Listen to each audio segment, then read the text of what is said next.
உறவுகளுக்கு வணக்கம். வாங்க, இன்னைக்கு அம்மா வீட்டில் என்ன சாப்பாடுன்னு பார்க்கலாமா? வாங்க பாருங்க. சுட சுட சாப்பாடு. அப்புறம் இங்கே பார்த்தீங்கன்னா மண் சட்டியில் வச்ச பருப்பு குழம்பு. சும்மா பருப்பு குழம்பு இதை வச்சுருக்கேன். அப்புறம் இங்கே பார்த்தீங்கன்னா இந்த பருப்பில் இருத்த ரசம்.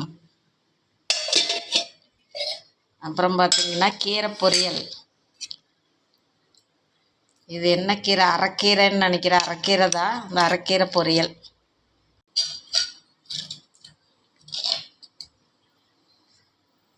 வாங்க அம்மா வீட்டுக்கு சாப்பிடலாம். பாருங்க, பருப்பு சாப்பாடு, அரைக்கீரை பொரியல். யாருக்கெல்லாம் சாப்பிட்றீங்களோ, யாரெல்லாம் சாப்பிட்றீங்களோ உடனே வாங்க அம்மா வீட்டுக்கு, சரிங்களா? ஓகே, பாய். எனக்கு பசிக்குது, நான் சாப்பிட போகிறேன். பாய்.